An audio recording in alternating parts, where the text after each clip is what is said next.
निकाह के बाद लड़की जैसे ही अपने ससुराल में पहुंची तो सबसे पहले उसका ससुर जो है उसके कमरे में पहुंच गया और जो है उसके कपड़े छूने लगा। उसके बाद जो है उसका जेठ कमरे में पहुंच गया।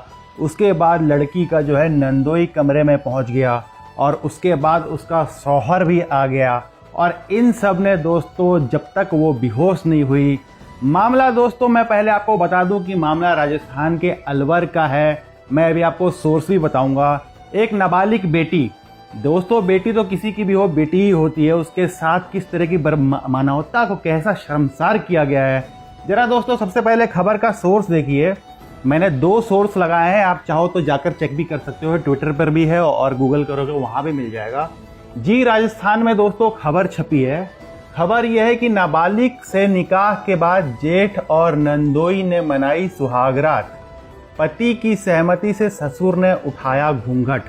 मैं बात डिटेल भी बताऊंगा, यहाँ भी यही खबर है, अलवर की खबर है ये। देखिए पढ़िए अलवर न्यूज़। नाबालिग से निकाह के बाद ससुराल में जेठ और नंदोई पर सुहागरात मनाने का आरोप, ससुर ने अश्लीलता और पति ने किया सामूहिक। तो दोस्तों लड़की जब तक जो है, बेटी जो है जब तक बेहोश नहीं हो गई तो उसके साथ कई दिनों तक। मैं दोस्तों आपको ज़रा डिटेल बताता हूँ कि ये मामला अलवर में भी कहाँ का है और ये आरोपी कौन है, ये शौहर कौन है। देखो दोस्तों रिपोर्ट के अनुसार नाबालिग 17 साल की है, ठीक है। उसका निकाह जो है पिछले महीने की 11 जून को हुआ था। ये अभी जुलाई 2023 चल रहा है, जून 2023 में उसका निकाह हुआ था। इलाका कौन सा था दोस्तों? छब्बू का बास खिलौरा कोई इलाका है वहाँ पे राजस्थान में। तो वहाँ पे एक मुकीम खान का युवक है, मुकीम खान का व्यक्ति है। ये जो मुकीम खान है ये इशू खान का जो है बेटा है। इशू खान अब्बू है और मुकीम खान जो है वो बेटा है। तो उससे जो है मुकीम से जो है लड़की का निकाह हुआ था 11 जून को, ठीक है। निकाह बाद ससुराल पहुंची विवाहिता के कमरे में बैठी 3 महिलाएं बाहर चली गई। तो यहाँ नई नई शादी होती है तो लड़की जो है अपने ससुराल चली जाती है, फिर वो अपने कमरे में बैठी थी, साथ में जो है कुछ महिलाएं उसके साथ बैठी थी। फिर जैसे ही दोस्तों शाम हो जाती है, रात हो जाती है तो महिलाएं बाहर चली जाती हैं। ससुर उसके बाद जो है इशू खान जो है कमरे में घुस जाता है। ये जो इशू खान है दोस्तों वो लड़की उसकी बहू है, ठीक है। बहू के कंधे पर वो जो है हाथ रखता है, उसको छूने लगता है, अश्लील हरकतें जो है वो करने लगता है। उसके बाद जो है विवाहिता जो है डरी हुई रहती है, आंख बंद करके बैठी रहती है। तो पूछता है कि आप हैं कौन? तो उसके बाद वो घबराता है कुछ कि भैया ये पूछने कैसे लग गई, और वो जो है कमरे से बाहर चला जाता है, ठीक है।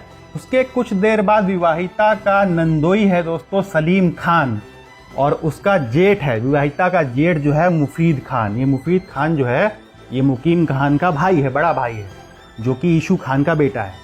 तो लड़की जो है उसका नंदोई और उसका जेठ उसके बाद कमरे में चले जाते हैं। पहले ससुर कमरे में आता है, कुछ हरकतें करने की कोशिश करता है, वो चला जाता है। उसके बाद नंदोई और जेठ कमरे में आते हैं। उसके बाद उसका शौहर जो है मुकीम खान भी कमरे में आ जाता है। और तीनों जो दोस्तों उसके बाद ना तीनों मिलकर जो है उस बच्ची के साथ, 17 साल की ये बच्ची है, इसके साथ जो है ये हरकतें करते हैं, जो कि आप यहाँ पढ़ सकते हो। पहले दिन दोस्तों ये हरकतें होती हैं, लड़की का बच्ची का बहुत बुरा हाल ये लोग करते हैं। दूसरे दिन भी सेम यही, दूसरे दिन भी दोस्तों ये जो है यही क्रम चलता रहता है। और जब तक वो जो है लड़की जो है ये 17 साल की किसी की जो बेटी है, जब तक वो बेहोश नहीं हो जाती है तो ससुर, जेठ और नंदोई और शौहर मिल के साथ इसके साथ जो है मानवता को शर्मसार करने लगते हैं। इसके बाद दोस्तों होता ये है कि जब नई नई शादी होती है तो जो लड़की के माँ बाप होते हैं कुछ समय बाद जो है परिजन जो होते हैं लड़की से मिलने वगैरह जाते हैं। तो इसके परिजन भी जो है मिलने के लिए गए तो देखा कि इसकी तो बहुत ही जो शारीरिक हालत जो है बहुत ज़्यादा ख़राब है। तो भैया इसके शौहर वालों ने बताया, इसके जो ससुर वगैरह ने, कि भैया ये तो कुछ ऐसी बीमारी का मामला है। उसके बाद जो है इस लड़की को लेकर इसके जो माता पिता हैं या अम्मी अब्बी जो भी हैं, तो भैया बाहर ले जाकर उसका जो इलाज कराते हैं अस्पताल में, ठीक है। अलवर के अस्पताल में इलाज कराते हैं, जहाँ पे लड़की जो है सब कुछ बता देती है कि उसके साथ साथ जो है क्या क्या किया गया था। इसके बाद दोस्तों मामला जो है पुलिस तक पहुँचता है और पोक्सो एक्ट जो है, क्योंकि नाबालिग है 17 साल की, तो उस मामले में जो है केस दर्ज होता है। तो देखा दोस्तों आपने अलवर में जो है किस तरह से जो है एक लड़की 17 साल की, पहले तो ये नाबालिग लड़की है, ठीक है, नाबालिग चलो है। उसके बाद ससुर जो है कमरे में आ जाता है इसके साथ, फिर जेठ कमरे में आ जाता है दोस्तों, फिर नंदोई कमरे में आ जाता है, और शौहर जो है अपने पिता, अपने अब्बू और इन सबके साथ, अपने बड़े भाई और अपने नंदोई के साथ जो है जीजा के साथ मिलकर अपनी ही जो है ये बेगम जो है 17 साल की, इसके साथ ये हरकतें करता। तो इंसानियत को इस तरह दोस्तों शर्मसार किया जाता है और एक बच्ची के साथ, एक बेटी के साथ जो है ये सब हरकतें ये की जाती हैं। ऐसे लोगों को दोस्तों किस प्रकार की सज़ा मिलनी चाहिए वो मुझे आप ज़रूर बताना, अपनी राय आप ज़रूर रखना।